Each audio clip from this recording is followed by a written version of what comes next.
మధ్యప్రదేశ్లో తీవ్ర సంచలనం సృష్టించిన నోయిడా నటి త్విషా శర్మ మృతి కేసు కీలక మలుపు తిరిగింది.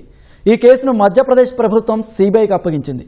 గత వారం అనుమానాస్పద స్థితిలో మరణించిన మోడల్, టెలివిజన్ నటి త్విషా శర్మ కేసు దర్యాప్తును సిబిఐకి బదిలీ చేస్తూ మధ్యప్రదేశ్ హోంశాఖ కార్యదర్శి కృష్ణవేణి దేశావతు అధికారిక నోటిఫికేషన్ విడుదల చేశారు. మే 12వ తేదీన భోపాల్లోని కటారా హిల్స్ ప్రాంతంలో ఉన్న తన అత్తవారింట్లో 33 ఏళ్ల త్విషా శర్మ ఫ్యాన్కు వేలాడుతూ కనిపించింది. అదనపు కట్నం కోసం అత్తమామలు వేధించడం వల్లే తమ కుమార్తె ప్రాణాలు కోల్పోయిందని త్విషా తల్లిదండ్రులు ఆరోపిస్తున్నారు. అయితే త్విషా శర్మకు డ్రగ్స్ అలవాటు ఉందని, ఆ కారణం వల్లే ఆత్మహత్య చేసుకుందని ఆమె అత్తవారింటి సభ్యులు వాదిస్తున్నారు. ఈ ఘటనపై స్పందించిన భోపాల్ పోలీసులు త్విషా భర్త సమర్థ్ సింగ్, అత్త గిరిబాల సింగ్లపై భారతీయ న్యాయ సంహితలోని పలు సెక్షన్ల కింద కేసులతో పాటు కట్న వేధింపుల నిరోధక చట్టం కింద ఎఫ్ఐఆర్ నమోదు చేశారు. ప్రస్తుతం పరారీలో ఉన్న త్విషా భర్త సమర్థ్ సింగ్ ఆచూకీ తెలిపిన వారికి పోలీసులు 30,000 రూపాయల నగదు బహుమతి ప్రకటించారు.